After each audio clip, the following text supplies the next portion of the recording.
know to Bruce Lee's fighting style. But why? The truth might surprise you, and it's not what most people think.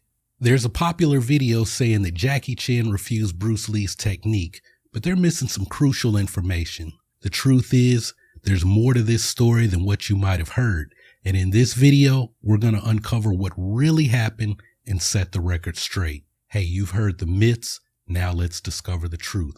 So stay with me to unravel the real story behind Jackie Chan and Bruce Lee's martial arts legacies.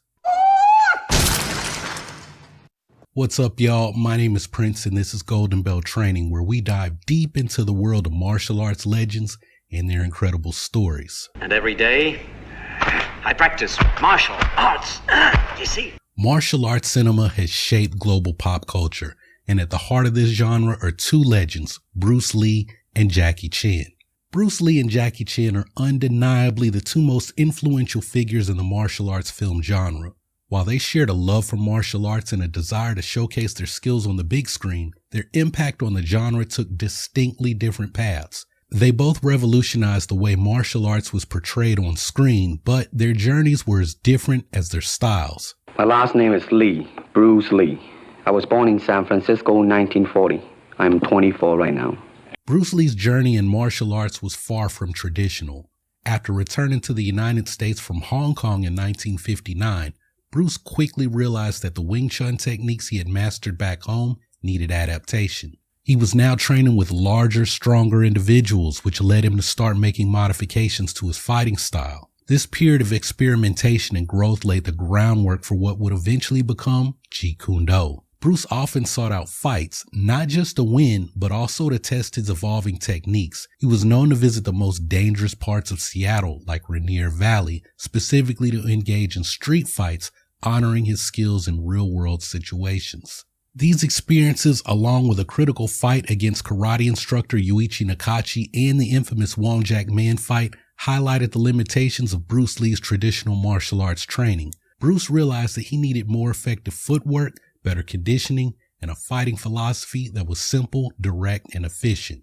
This eventually led to the creation of Jeet Kune, which Bruce Lee described as scientific street fighting. Jeet Kune was revolutionary because it broke away from the rigidity of traditional martial arts, favoring practicality over tradition. Unlike the origin stories of some kung fu styles, which were often shrouded in mythology and spiritualism, Jeet Kune was born from Bruce Lee's real-life encounters and rigorous testing over a decade of training, teaching, and fighting.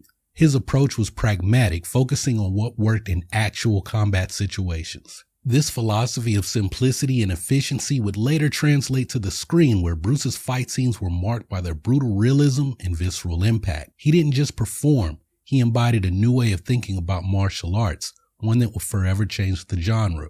When Bruce Lee returned to Hong Kong in the early 1970s, he entered a film industry that had been dominated by wuxia films, which portrayed mythical swordsmen and fantastical elements. However, a shift was happening. The foot and fist genre was emerging, and although Bruce Lee didn't start this movement, he became its biggest star. His films, starting with The Big Boss in 1971, revolutionized martial arts cinema. Unlike the choreographed dance-like sequences typical of the time, Bruce's fights were raw, fast, and incredibly powerful. His characters were complex, often driven by personal struggles and a deeper philosophical journey, setting a new standard for storytelling in action films. The realness that he brought to the screen was unmatched. Audiences weren't just watching a fight, they were witnessing the power of Jeet Kune in action. Bruce Lee's impact on cinema extended far beyond his films. He introduced martial arts to a global audience, breaking down cultural barriers and inspiring countless imitators. His characters were more than just fighters. They were symbols of resilience, identity, and social justice. Bruce's roles often depicted a struggle between personal ethics and societal expectations, adding a layer of depth that was rarely seen in action movies of the time. His influence can still be seen in modern action films, where fast-paced choreography, complex characters, and philosophical undertones have become the norm. Bruce Lee wasn't just a martial artist. He was a cultural icon whose legacy continues to shape the genre. But as groundbreaking as Bruce Lee's legacy was, his untimely death left a void that the film industry desperately tried to fill, leading to a phenomenon known as Bruceploitation. And that time after Bruce Lee died, you know, there's so many action movie. There's so many terrible action movies in that time. The Bruceploitation era was marked by the film industry's desperate attempts to fill the void left by Bruce Lee's untimely death.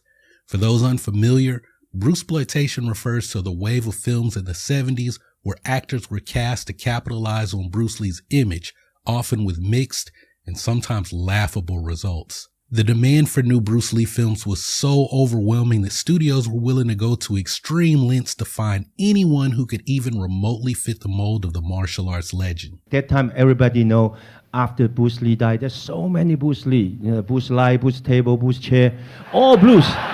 This desperation led to the emergence of a new wave of films featuring actors who bore a physical resemblance to Bruce Lee or had some tenuous connection to him. These films, however, were often of questionable quality, and the actors involved were frequently thrust into roles that they were ill prepared for. The criteria for casting the next Bruce Lee were primarily based on three factors: physical appearance, martial arts ability, and any connection to Bruce Lee, no matter how slight. The studios were looking for actors who could convincingly mimic Lee's appearance and fighting style, even if they had little to no experience in acting or martial arts.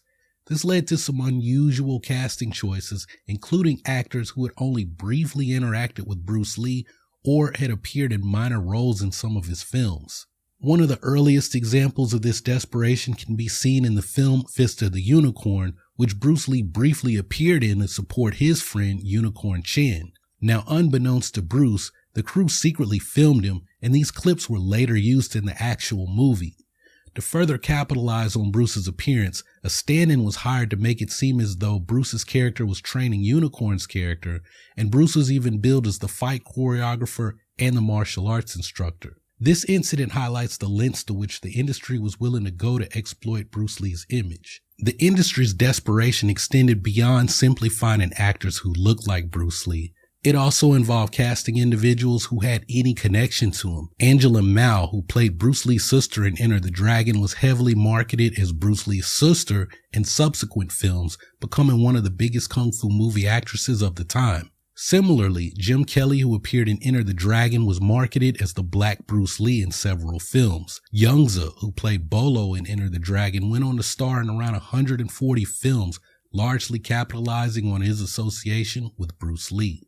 This frenzy to find a replacement for Bruce Lee led to the creation of the first actual Bruceploitation film, Bruce Lee Super Dragon, starring Bruce Lee or James Ho Chung Dao. The film was a highly fictionalized biopic that romanticized Bruce Lee's life, but it was poorly received due to its lack of authenticity and quality. Despite this, Bruce Lee went on to star in several more films, with the best known being Bruce Lee, The Man, the Myth, which is still considered one of the better Bruce Lee biopics, even though it was released in 1976, just a few years after Bruce Lee's death. Well, as the Bruceploitation era progressed, the industry continued to churn out films that focus on Bruce Lee's death and the search for his successor. Some of these films were meta in nature, with stories involving a complete nobody who was transformed into a star who pretends to be the next Bruce Lee, only to realize that they were being exploited just as Bruce Lee's name, image, and likeness was being exploited. Other films attempted to create prequels and sequels to Bruce Lee's existing movies, with various actors stepping into the role of Bruce Lee's characters. The desperation to find a new Bruce Lee even led to the inclusion of Sammo Hung, who had shared a fight scene with Bruce Lee in the opening of Enter the Dragon.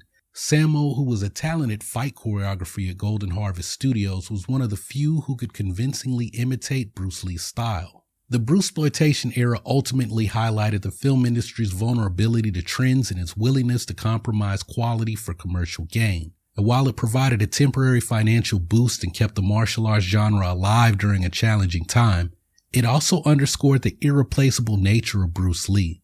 The countless imitators and subpar films that emerged in the wake of his death only served to reinforce the fact that Bruce Lee was a one-of-a-kind icon whose legacy could never truly be replicated. Do you understand the words that are coming out of my mouth? Don't nobody understand the words that are coming out of your mouth, man. Well, before Jackie Chan's name became synonymous with innovative action comedy, he was also a young performer trying to find his footing in the shadow of Bruce Lee. Enrolled at the China Drama Academy from a young age, Jackie was immersed in the world of Peking opera, a rigorous training ground that honed his physicality, acrobatics, and stage presence. This training was the bedrock of his future career, instilling in him the discipline and versatility that would later define his unique style. Jackie's early career was a gradual climb through the ranks of the Hong Kong film industry. While still a student at the China Drama Academy, he transitioned from playing minor background roles to becoming a recognized Lung Fu martial artist, or a Kung Fu stuntman, one of the highest accolades for stunt performers at the time. This recognition came while he was still in his teens, marking him as a rising star in the world of martial arts cinema. His first starring role came at the age of 18 in the film The Cub Tiger from Guangdong, also known as Master with Cracked Fingers. However, this project was far from glamorous. The production lacked a script, a budget, and any sense of direction, with Jackie even paying the stunt crew out of his own pocket by the end of filming. It was a tough lesson in the harsh realities of the film industry. Despite these early struggles, Jackie's work as a stuntman in major films like Fist of Fury and Enter the Dragon exposed him to the inner workings of the industry. However, after Bruce Lee's untimely death, the martial arts film industry in Hong Kong faced a significant downturn, leaving Jackie with very few opportunities. Faced with the decline of the Kung Fu genre and the uncertainty of his career, Jackie temporarily left Hong Kong for Australia, where his parents were living for a few months. When Jackie returned to Hong Kong, he sought out work wherever he could find it, eventually reconnecting with his friend Sammo Hung. Sammo, who was working on a Kung Fu film with a young director named John Woo, brought Jackie on board as both an actor and assistant fight director for the film Hand of Death. Though the film did not achieve commercial success, it was a pivotal experience for Jackie. Under Woo's guidance, Jackie began to learn the intricacies of directing, an experience that would be invaluable in his later career. However, the market for martial arts films was still in decline, and Jackie was once again faced with the prospect of leaving the industry. After Hand of Death flopped, Jackie was so broke that it took a substantial loan from his girlfriend at the time for him to have enough money to return to Australia to stay with his parents. In his second stint back in Canberra, he worked various jobs including construction and dishwashing, all the while contemplating his future. It was a challenging period marked by financial hardship and the looming question of whether he should continue pursuing a career in film. It wasn't until a call from Willie Chan, who would later become his longtime manager, that Jackie's fortunes began to change. Willie reintroduced Jackie to Hong Kong director Lo Wei, marking the beginning of a new chapter in his career. These early experiences, ranging from the rigorous discipline of Peking opera to the struggles of making ends meet as a young stuntman, were crucial in shaping Jackie's approach to filmmaking. That call from Willie Chan would be life-changing for Jackie Chan, but you're not going to believe what happened when he returned to Hong Kong. They invite me back to Hong Kong to make a film, and so hard to make a film. First time I have my own poster. I don't even see my name. Well, when Jackie Chan returned to Hong Kong, he was thrust into a series of roles that were meant to position him as the next Bruce Lee. Director Lo Wei, determined to capitalize on Bruce Lee's legacy, cast Jackie in films like New Fist of Fury and Shaolin Wooden Men, where he was expected to play serious, brooding anti-heroes driven by revenge. These characters were a stark contrast to Jackie's natural persona, one that was more inclined towards humor, acrobatics, and relatability. Jackie was even given the stage name Xing Lung, meaning becoming the dragon, in a clear attempt to echo Bruce Lee's Xiaolong or Little Dragon moniker. However, Jackie felt an immense discomfort with these roles. They were rigid, one-dimensional, and lacked the nuance that he craved as an actor. In private, Jackie expressed his frustrations to his manager, Willie Chan, lamenting that these roles did not align with his personality. "Nothing about this role spoke to me," Jackie would later recall in his autobiography. "The director wants me to be the next Bruce Lee, but that's not the direction that I want to go in." Wrong script, wrong character. Really. Jackie Chan's struggle was not just about acting, it was also about the fundamental differences in his training compared to Bruce Lee's. Bruce Lee's Jeet Kune was all about practicality, efficiency, and directness, designed for real combat situations. It was a philosophy born from Bruce's experiences in street fights, sparring, and teaching.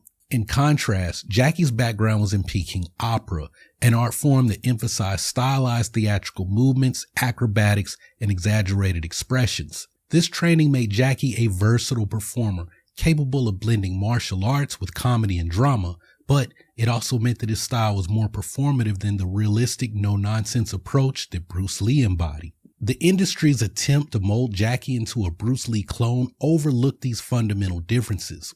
Where Bruce's on-screen fights were short, brutal, and to the point, Jackie's natural inclination was towards the longer, more elaborate sequences that incorporated elements of dance and physical comedy.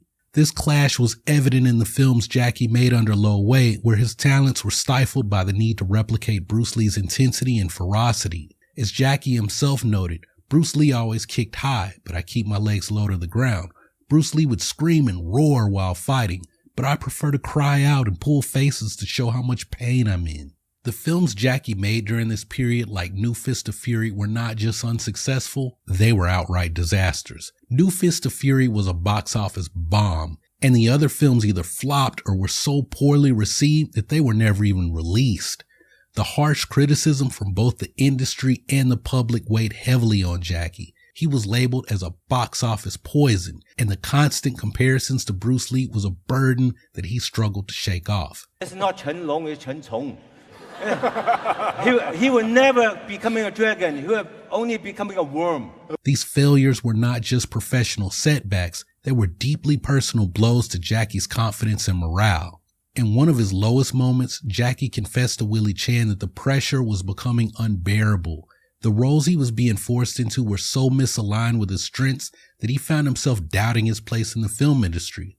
"I'm not suited for this role," he would say. The relentless push to turn him into a Bruce Lee successor was not only hindering his career, but also taking a toll on his spirit. Yet, even in the face of such adversity, Jackie Chan's resilience never wavered. He knew that he had to find a way to break free from this mold if he was ever going to succeed on his own terms. It's tough to imagine the immense pressure Jackie Chan must have felt, being asked to emulate a legend while suppressing his own creative instincts. But it's often through such adversity that true innovation is born. Jackie Chan's career reached a critical turning point with the release of Snake in the Eagle's Shadow in 1978. Directed by Yuen Wu-ping, the film was a stark departure from the roles Jackie had been forced into under Lo Wei.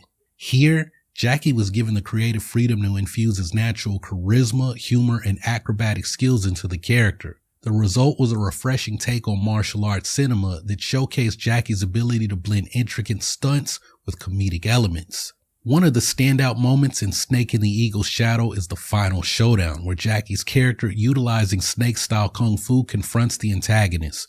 The fluid, snake-like movements combined with Jackie's impeccable comedic timing were unlike anything audiences had seen before. This film didn't just hint at Jackie's potential, it announced his arrival as a force to be reckoned with in the film industry. But it was Drunken Master, released later that same year, that truly solidified Jackie Chan's status as a superstar. The film introduced audiences to the Drunken Fist style, a form of martial arts that required Jackie to perform elaborate, seemingly off-balance movements while maintaining precise control over his actions. The final fight scene, where Jackie seamlessly transitions between drunken stumbling and deadly precision, is often cited as one of the greatest action sequences in cinema history. This innovative blend of slapstick humor and martial arts was groundbreaking, and it set a new standard for the genre.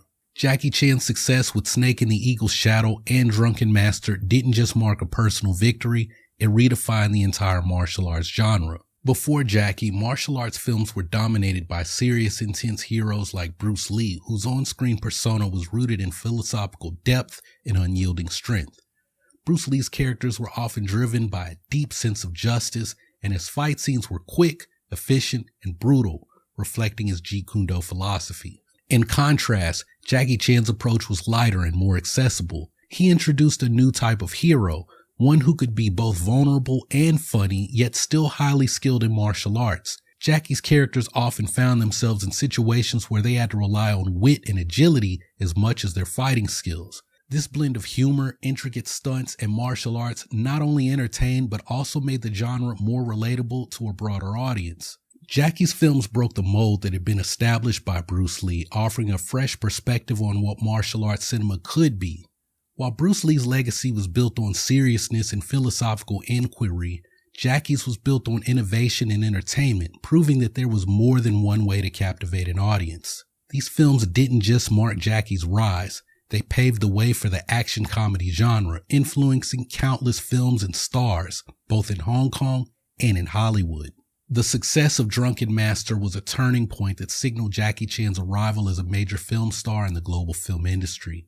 The film was a massive box office hit, and its success set the stage for Jackie to continue exploring and refining his unique style. Over the next few years, Jackie would go on to star in a series of successful films that solidified his reputation as a master of action comedy. Jackie's distinct path not only allowed him to carve out his own niche in the industry, but also led him to eventually outperform even Bruce Lee's box office numbers. His ability to consistently deliver entertaining, innovative films earned him a loyal fan base worldwide. Jackie's rise to stardom reached another milestone when he signed with Golden Harvest Studios, the same studio that had been home to Bruce Lee. Taking over Bruce Lee's office was more than just a symbolic gesture. It represented Jackie's acceptance as the new face of Hong Kong cinema. However, rather than following in Bruce Lee's footsteps, Jackie had forged his own path, one that was rooted in his unique blend of martial arts, humor, and stunt work. By embracing his strengths and staying true to his vision, Jackie Chan not only survived the challenges of typecasting and early career failures, but also emerged as one of the most beloved and influential figures in martial arts cinema. His legacy, like Bruce Lee's, continues to inspire and entertain audiences around the world. Well, here's a good quote to take away from all of this. Success doesn't come from imitation, but from innovation. And it's funny that Jackie Chan's failure to become the next Bruce Lee led to his big breakthrough where he found his own way to express himself. So in that other video that said that Jackie Chan refused Bruce Lee's fighting style, it's not quite true, because Jackie Chan found his success through embodying Bruce Lee's fighting philosophy. And that just might be the truest expression of Jeet Kune Do that there is. So both Jackie Chan and Bruce Lee have taught us the importance of staying true to yourself and carving out your own path to achieve greatness. Well, what do you think about the different paths that Jackie Chan and Bruce Lee took to achieve success? I'd love to hear your thoughts on the different paths these legends took. So drop your thoughts in the comments below. And if you're new here, hey, don't forget to hit that subscribe button and ring the bell so you never miss a deep dive into martial arts history. Also, if you want to hear more interesting stories about Bruce Lee, be sure to check out the story about Bruce Lee's feud with a karate master in Seattle, or you can check out the unbelievable story about what Bruce Lee did to a stuntman on the set of his friend's movie. Well, I hope you guys enjoyed this deep dive into Bruce Lee and Jackie Chan, and I hope you guys keep training, remember to breathe, and come back to see me on the next video.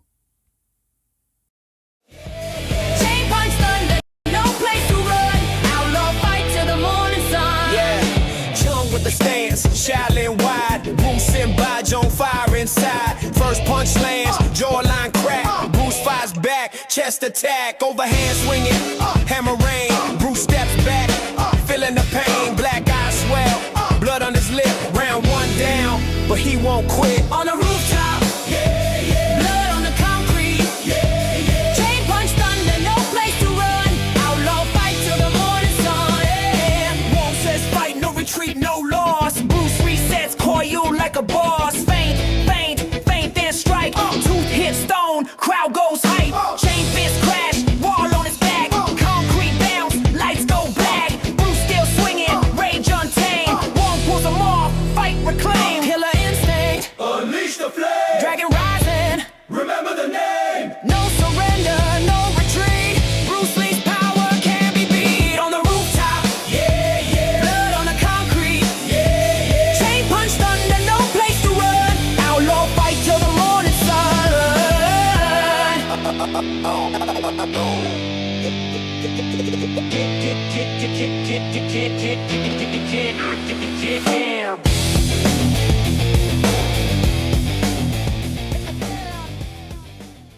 One was the Drunken Master, Hong Kong's daredevil, crashing through glass with a grin and a busted rib. The other, a wushu prodigy, China's golden child, precision, power, myth in motion. Jackie Chan, Jet Li, two titans, two philosophies. never rivals in words, just in whispers, because in 1995, Jet Li starred in a film that mocked Jackie Chan to his face without even saying his name. And Jackie Chan, he said nothing, but he felt everything.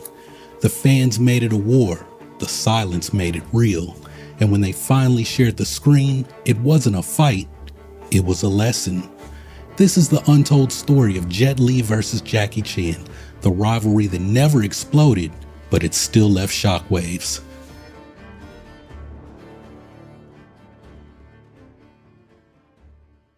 Before the silence, before the war, before the team up that came way too late, two legends were being forged on opposite ends of China.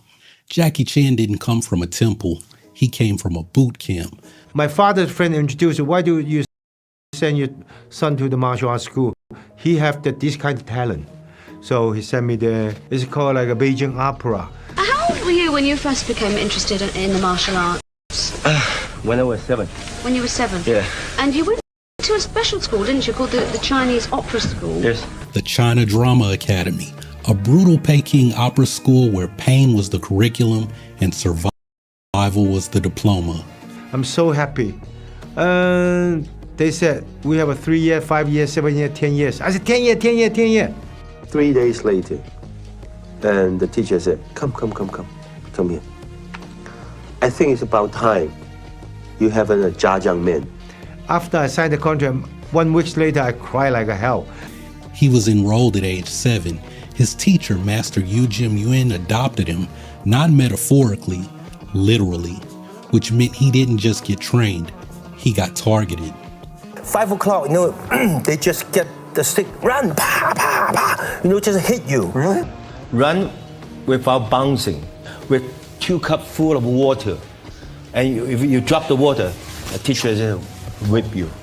Then after that, upside down, handstand, 1 hour. 1 hour on your handstand? Yeah, doing a handstand. 1 hour and handstand. After that, 1,000 punch, 500 kick. whatever we do the most difficult pose, stop. Then everybody stop like 20 minutes. No. Yeah. Wow, and singing. And singing, singing, somersault. In school, they called him 2 times boy because he had to do everything twice. Twice the drills, twice the discipline, and twice the punishments. 10 years, no family visits, no breaks, just bamboo sticks, splits, and forced smiles. But my personal, I like this kind of training because my teacher, so tough. So this why Sammo Hung, Yuan Bell, me, we all the team, we so disciplined. But Jackie Chan learned to endure. He learned to flip, to fall, and to fight, not just with his fists, but with flair. He wasn't just learning Kung Fu, he was learning entertainment as endurance. No wires, no camera tricks, no stunt doubles. If he was gonna survive, he had to make it real, and he had to make it his. But I just want to know, how many styles of martial arts? When I'm in the school, I learned Southern style. After 10 years, I learned Northern style. So I know both styles. I learned karate in the morning, hapkido at noon, boxing at night. Which is Tong Long, we call Tong Long. And I learned Tong Long, and also at the end, I like Bak Mei. Bak Mei is more like with the teeth here. And this. When Bruce Lee died, Hong Kong needed a new dragon. And that time after Bruce Lee died, there's so many action movie. So the audience get tired because there's so many Bruce Lee, Bruce table, Bruce chair, everybody named Bruce. Yeah. You and I making a movie. I'm first time, and the director called me up. So hard to make a film. First time I have my own poster. I don't even see my name. Second, Bruce Lee, Jackie Chan. Jackie tried to imitate Bruce, and he failed miserably. Because Jackie wasn't a god of Kung Fu. He got hurt, he got knocked down, but he got up, and he turned pain into punchlines. Later on, I said, how I different than Bruce Lee? Then slowly, with my friend or stunt coordinator, we watch Bruce Lee. Okay, Bruce Lee kick high, I kick low. After Bruce Lee, like this, I do this. And later on, they just said, everybody said, Jackie, just be yourself. I said, oh, myself? Okay. In Drunken Master, he flipped the genre. Kung Fu could be funny, and in Police Story, it could be modern, fast, and messy. Jackie didn't act like a hero. He suffered like one. Every stunt was real. Every fall was unpadded. Every bruise was a receipt. He didn't fake his strikes. He earned them. And fans around the world, they saw it, and they never forgot.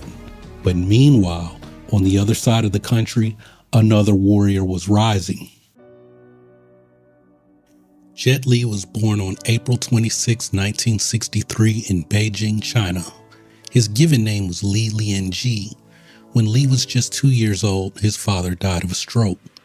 Li's mother became extremely protective of him, and she kept him indoors.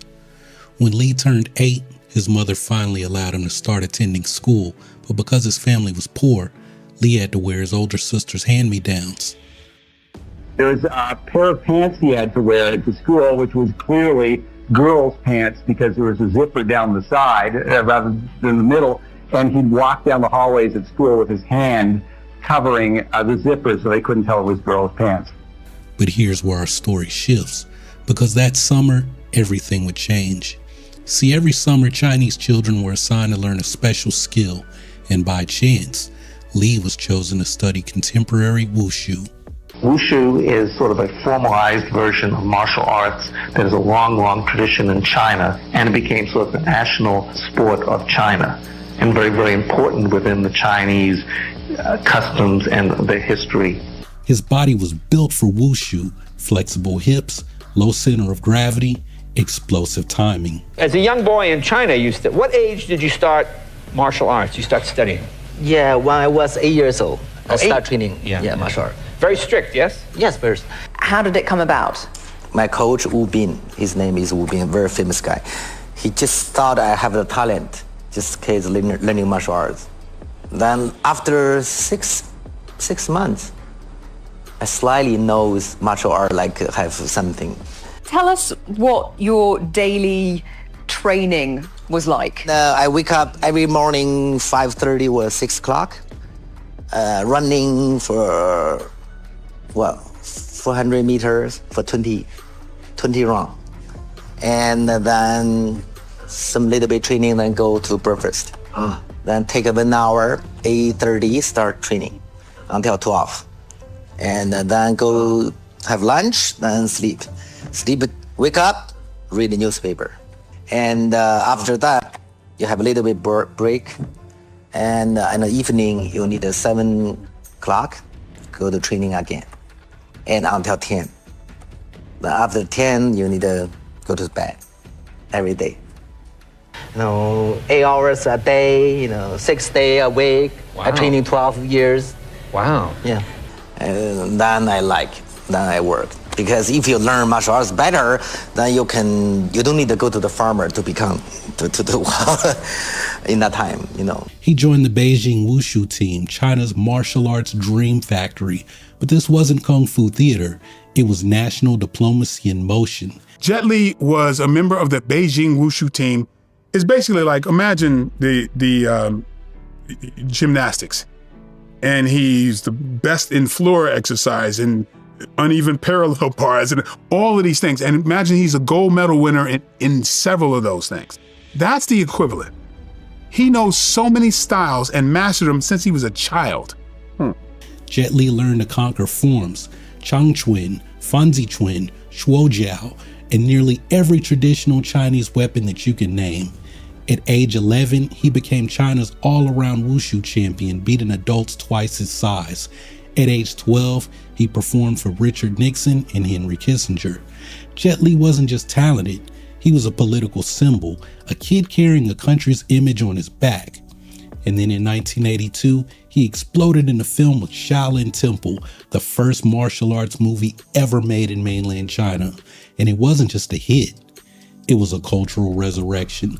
Jet Li's movie being such a hit worldwide established this kung fu interest again. And a lot of masters, a lot of people, whether they were Shaolin Kung Fu or other forms of Chinese Kung Fu, started setting up shop either around Shaolin Temple or in Shaolin Temple. Suddenly, Kung Fu was cool again.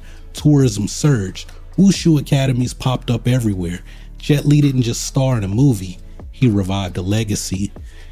And when he took on the role of Wong Fei Hung in Once Upon a Time in China, he wasn't just playing a myth. He became the myth. History in motion, grace in combat. Where Jackie Chan stumbled and laughed his way through chaos, Jet Li glided through the fire like a monk on a mission. Where Jackie Chan broke rules, Jet Li honored them. Jackie Chan was chaos. Jet Li was control. Jackie Chan fought like a street kid with nothing to lose. Jet Li moved like a weapon blessed by the state.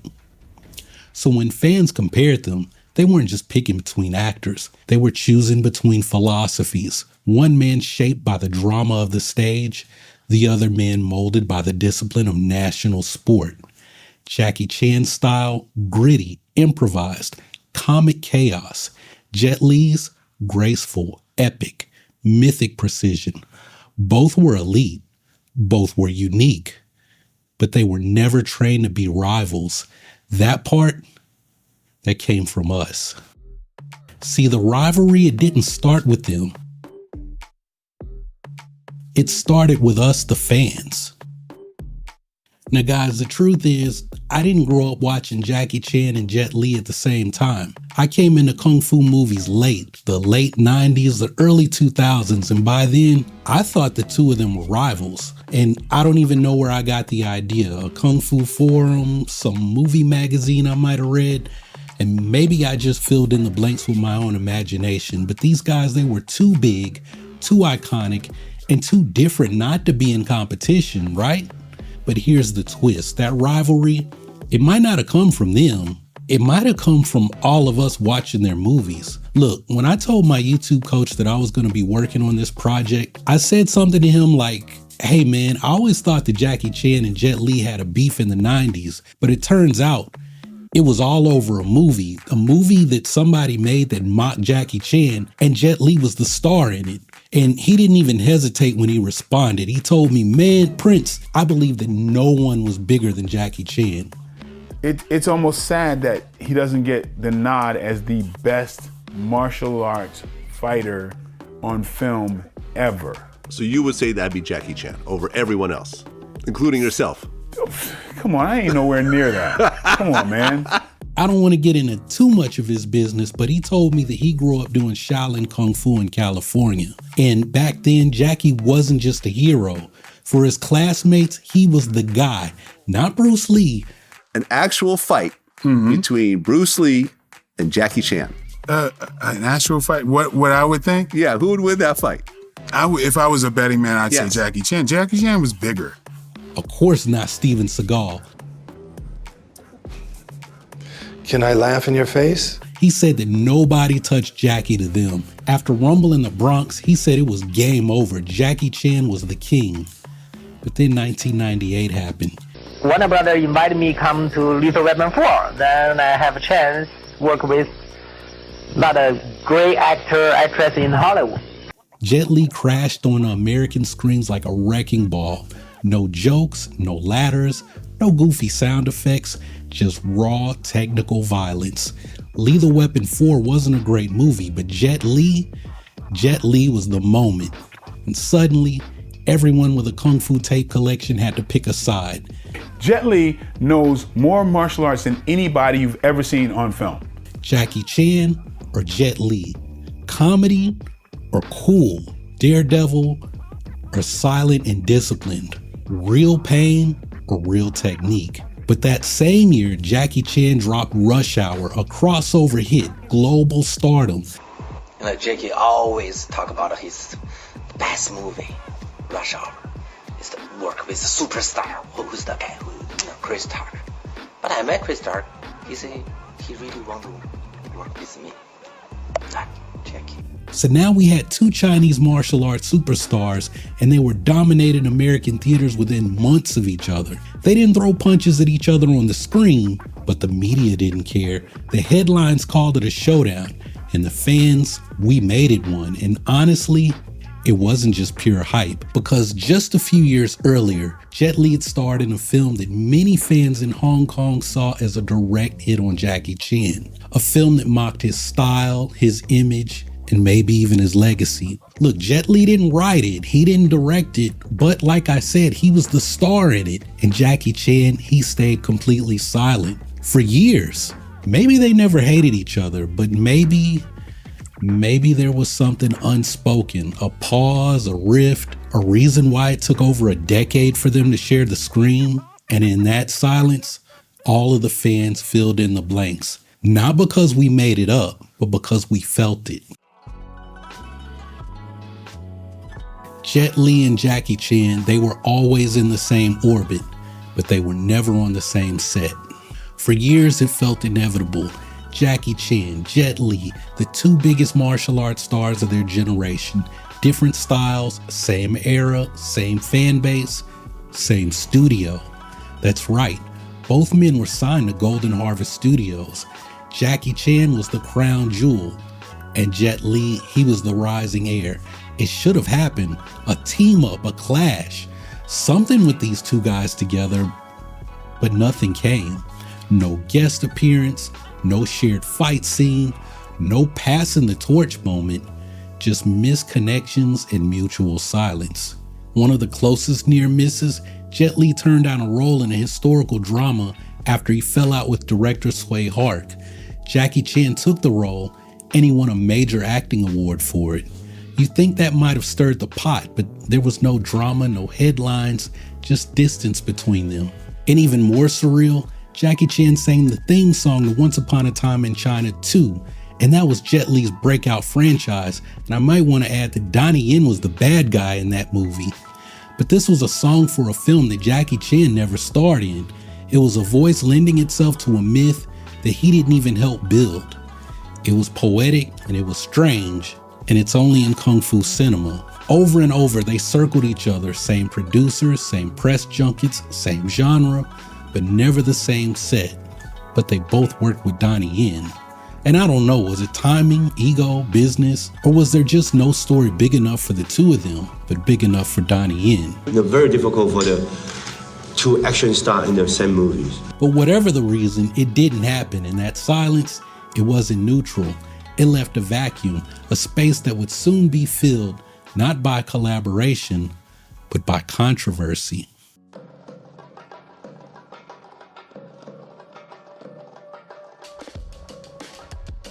By the early 1990s, Jackie Chan was still king. His films weren't just hits, they were events. He'd gone international. He was doing interviews in broken English and crashing through windows on both sides of the Pacific. But even kings hit turbulence. In 1993, Jackie Chan made a sharp turn with Crime Story, a gritty police thriller. No gags, no pratfalls, just intensity. The critics loved it. He won Best Actor at the Golden Horse Awards, but at the box office, it didn't land like Police Story. Fans respected it, sure, but they missed the Jackie who made them laugh while bleeding.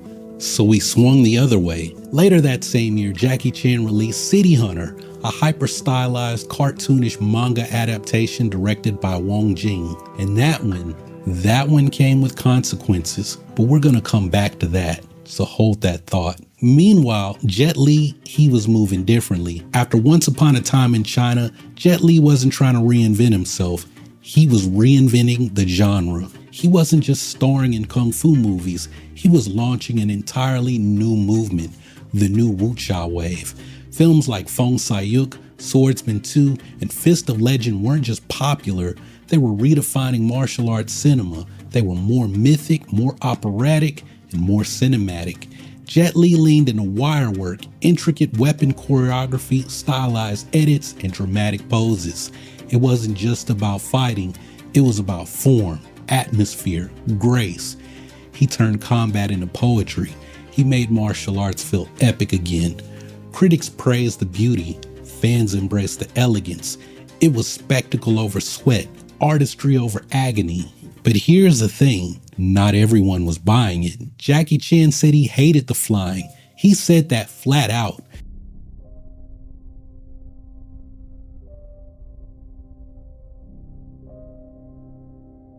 To Jackie, martial arts should be real, grounded, human, painful. You shouldn't float through a fight. You should feel it. He didn't need wires to fly. He used his spine, his ribs, his wrists, over and over and over again. Where Jet Li soared, Jackie Chan crashed, and to him, that made all the difference. This wasn't just a difference in choreography, it was a clash of values. So here you have two martial arts superstars, and you have two visions of what Kung Fu cinema should be, and by the mid-90s, that gap between them was turning into a canyon.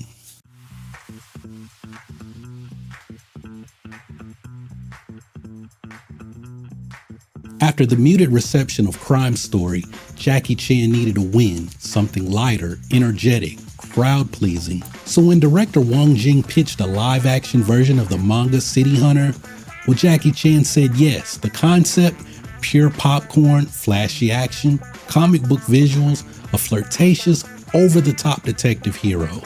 It sounded like the right movie, and Wong Jing, he was one of Hong Kong's most prolific directors, known for chaos, speed, and slapstick. But behind the scenes, well, everything fell apart. Jackie Chan came in with precision. Wong Jing brought mayhem. Jackie Chan wanted clean choreography. Wong Jing kept sneaking in Looney Tunes effects and lewd jokes. The tone spiraled fast. The fight scenes got sidelined by slapstick. The gags undercut the grit. And when the movie finally hit theaters, well, Jackie Chan was furious. He publicly disowned the film. He called it childish, embarrassing. He felt betrayed. He'd risked his body, broken bones, doing punishing stunts, and it had all been wrapped in cartoon sound effects and sexual innuendos. For Jackie Chan, this wasn't just a bad movie. It was a mockery of everything he stood for. And the press noticed, the fans noticed, and so did Wong Jing. Wong didn't take the criticism lightly, and he didn't brush it off. He remembered. And just a year later, he got another call from another martial arts star, Jet Li. But behind the scenes, there were creative sparks flying, and not always the friendly kind. In an interview years later, Jackie Chan dropped a bombshell. He had pitched a story to Sammo Hung, his big brother from the China Drama Academy. But instead of working with Jackie, Sammo took the idea and made the movie with Jet Li. That movie, Once Upon a Time in China and America, the sixth installment of Jet Li's legendary Wong Fei Hong series. It was released in 1997, and it was a kung fu comedy set in the Wild West. Sammo Hung was the action director. The film's tone, breezy, acrobatic, slapstick comedy. It felt ripped from Jackie Chan's playbook. And according to Jackie Chan, the whole thing was based on a story that he'd actually come up with, an idea that would eventually evolve into Shanghai Noon. I cannot tell the secret to you because you will use some other movie. It happened. It happened. This, especially in Hong Kong. Especially my Sammo Hung, my big brother. He stole my West movie to Jet Li. For Jackie, it wasn't just a creative betrayal. It stung deep. And it came just 2 years after High Risk. To fans, it looked like Jet Li was stepping into Jackie's world again. This is one of the things that makes Wong Jing great, okay? Wong Jing, at the height of his fame, Jackie Chan, at the height of his fame, they worked together on the movie City Hunter. I guess they don't have a very good experience together because a year later, Wong Jing makes a movie called High Risk, and it stars Jet Li. After City Hunter, Jackie Chan was pissed and Wong Jing was vengeful. So in 1995, Wong Jing got his revenge. The movie, High Risk. The mission, humiliate Jackie Chan by name, by face, and by legacy. And this wasn't subtle at all. It wasn't a parody. It was a full-on character assassination. Wong Jing said it himself. High Risk was a direct attack on Jackie Chan, and he made damn sure that everybody knew it. The film stars Jet Li as Kit Li, a stoic ex-soldier who quietly saves the day. But the spotlight, Well, that goes to Frankie Lone, played by actor Jackie Chung. Let's break this down. Frankie Lone is a cowardly martial arts superstar. He's a drunken, womanizing fraud who lets others take the hits while he soaks up the spotlight. He brags about doing his own stunts, but he secretly uses a double. He wears a Bruce Lee's yellow jumpsuit, a callback to City Hunter, the film that started it all, and Jackie Chan's connection to Bruceploitation. He yelps at a cockroach, and that sound gets dubbed into a fight scene. Everybody do the same thing. He shows up to an event in a tuxedo jacket and blue jeans, a direct jab at Jackie's real-life protest of a hotel's dress code. His manager, Charlie So, is a spoof of Jackie's longtime partner and manager, Willie Chan. Even Frankie's father is a parody of Jackie Chan's real-life dad. He even ends up in a scene involving a bathroom joke that is so crude, it made fans and critics wince. Let's just say it involved a urinal, a child actor, and a not-so-subtle jab at Frankie's manhood. Jackie really likes, collection cars, watches, that's the reason. It's because he really... In the Chinese title of the movie, it translates as Rat's Bravery, Dragon's Might. It's a twisted riff on Die Hard's Hong Kong title, Tiger's Bravery, and a not-so-subtle mockery of Jackie Chan's courage. Wang Jing pulled everything he could from Jackie Chan's real life, his reputation, his crew, his fashion, his pride, and he twisted it into a cartoon villain. It's not just making fun of Jackie Chan as a brand, it's making fun of specific things that people in the Hong Kong film industry knew about him. It wasn't edgy, and it wasn't clever.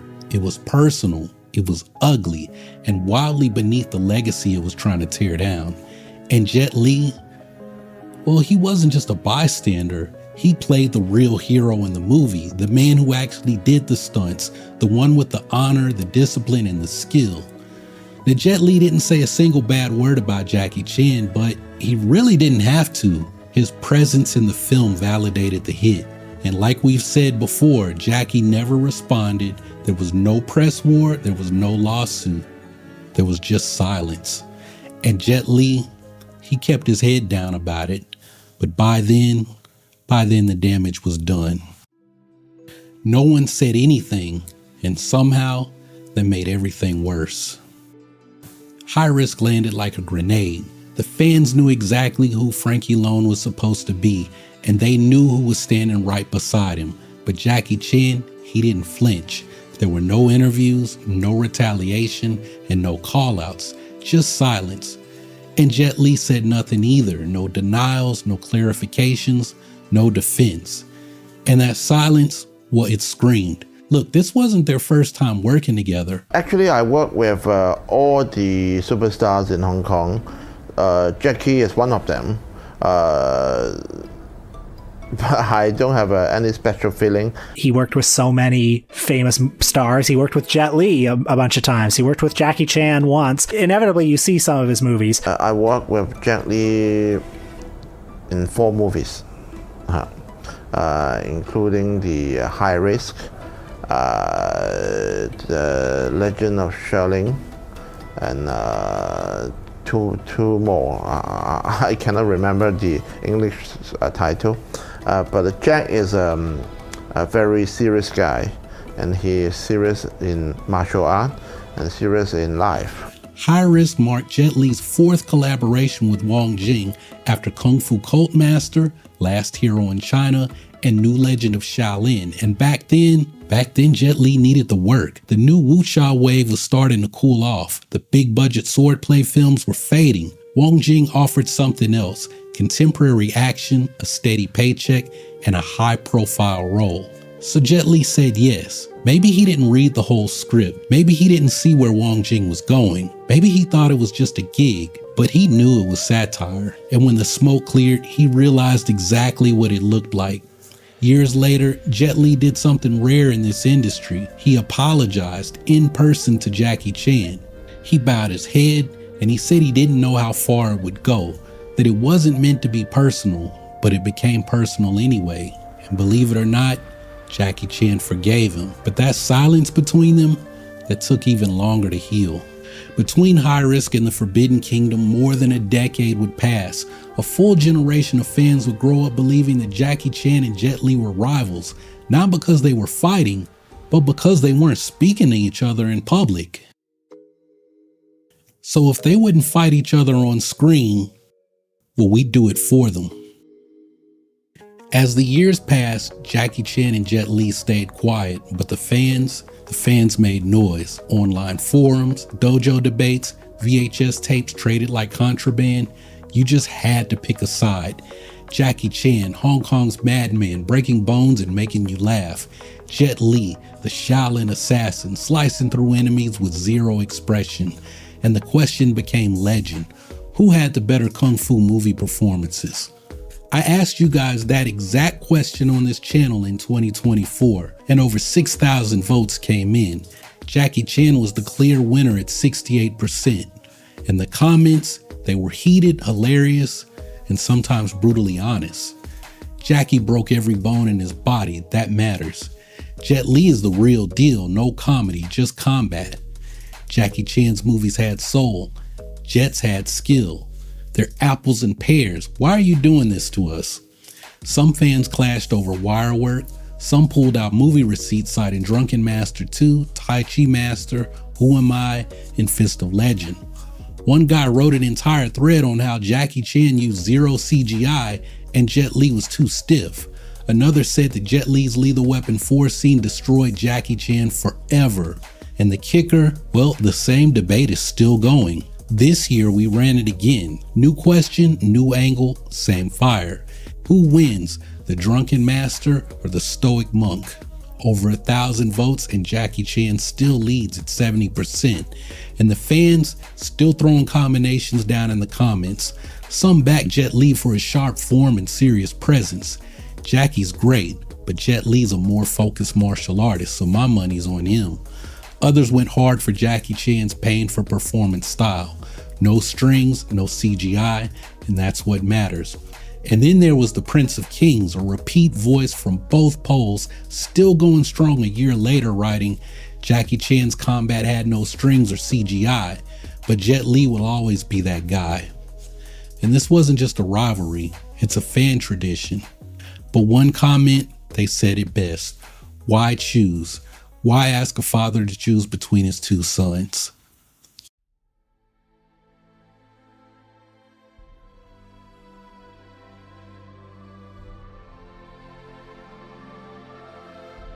For years, fans imagined the dream match. Jackie Chan versus Jet Li. Two legends, one final fight. No wires, no doubles, just fists and legacy. But when it finally happened, it didn't look anything like the fantasy. In 2008, Jackie Chan and Jet Li finally shared the screen in the Forbidden Kingdom. It was a Western co-production filmed in China, starring two of the greatest martial arts in cinema history, and a teenager from Boston. Yeah, that part confused people, but let's forget the plot because what mattered was this. Jackie Chan and Jet Li, side by side, at last. They didn't play enemies, they played mentors, two kung fu masters guiding the next generation. And when they did fight each other, it wasn't a grudge match, and that wasn't an accident. In interviews, Jackie Chan said, Jet Li is more serious, I'm more loose, but we balance each other like fire and water. And Jet Li went on to say it wasn't about who's stronger, it was about working together. That's what fans needed to see. The fun part is when the action sequence comes in, I really want to test how good he is, how fast he is. I never touch him, spar with him. Me good. No, we good. Yeah, we spar each other. We are not like really beat somebody. When we touch, I already know. They trained together, they choreographed the fights together, they shot take after take, not to outdo one another, but to make each other look better. In one behind the scenes clip, Jackie Chan says, when I fight Jet, I need 5 takes. When Jet fights me, he only needs 3. He laughs when he says it because this time there's no tension, there's no competition, just respect. They talked together, they smiled, and they shared stories. And in the years that followed, they kept showing up in each other's lives. There were photos from award shows, cameos at events, public praises, and not pressed silence. The wall was gone. This wasn't a rivalry anymore. It was a brotherhood. The fans, the media always bring up on the newspaper, why do we Jet Li, it's the media, they're doing these kind of things. For years, fans saw silence and they assumed there was beef. But here's the truth. There was no public feud. There was no backstage fistfight. There was no bad blood that ever spilled into the headlines. What there was space. And that space was awkward, lingering, and unspoken. And especially after High Risk, that space grew even wider. Jet Li later admitted that he made a mistake. He said he hadn't realized the film's jokes would land as personal attacks, and he told Jackie face to face that he regretted doing it. And Jackie Chan didn't snap. He didn't drag him through the press. He forgave him. And as it turns out, they actually had been in contact years earlier. In 1993, Jet Li and Jackie Chan had met to discuss a possible team-up, but the timing wasn't right. Their careers were in different places, and the stars didn't align. And when The Forbidden Kingdom finally happened in 2008, it wasn't just a movie, it was a bridge. Behind the scenes, they laughed, they trained together, they shared meals and memories, and of course, they shared choreography. At this point in their careers, they weren't fighting for the spotlight anymore. They were building something bigger, together. In later interviews, both men talked openly about the rivalry that fans kept pushing. And Jackie Chan said, "We're totally different styles. There's no comparison." Jet Li said that Jackie made Kung Fu fun. I made it quiet. That's it. And when asked why they never fought for real, Jackie smiled. "If we fight, we destroy everything." And that quote says it all. There never needed to be a winner because what we got instead was balance.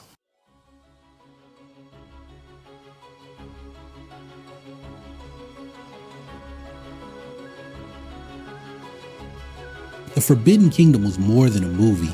It was a moment decades in the making. To bring Jackie Chan and Jet Li together, two of the greatest martial arts stars alive, you couldn't just cast them.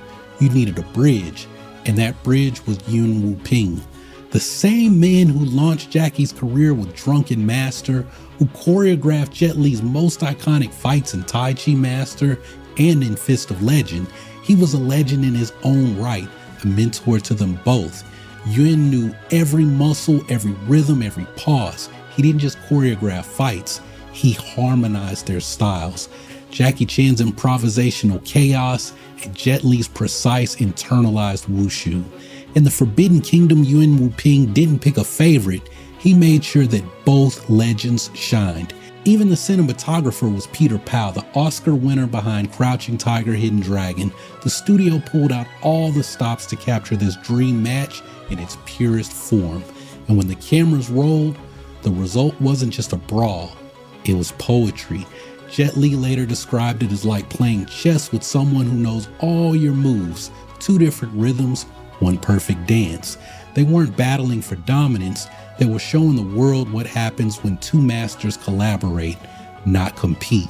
This was not the war that fans imagined, it was the peace that we didn't expect. Because in the end, rivalry wasn't the story, respect was.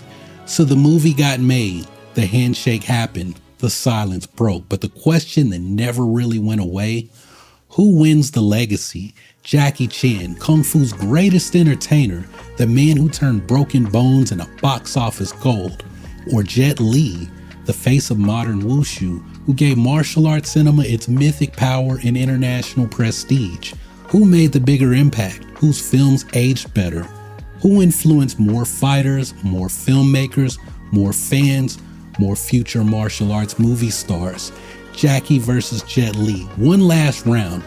Drop your answer down in the comments. The truth is that Jackie Chan and Jet Li never needed to fight because in the end, they proved something even greater. That legacy isn't about winning, it's about lasting. And both of them, they're immortal. If you're still hungry for behind the scenes battles, don't miss out on the untold story of Steven Seagal versus Michael Jai White. It's egos, elbows, and a whole lot of off-camera heat. Or check out our latest breakdown on why you won't see Iko Uwais in Hollywood anymore. It's not about talent, it's about turf wars. And if you want more legends, rivalries, and the truth behind the stunts, hey man, hit that subscribe button, turn on notifications, and make sure to tell me in the comments Jackie Chan or Jet Li who left the deeper mark. And as always, hey, y'all keep training, remember to breathe, and come back and holler at me on the next video. Southpaw fury, back alley flames. Your name lives forever in the rooftop games. Hands like fire, feet like knives. Fight for respect, fight for your life. Echoes of Chinatown, hear the roar. Rooftop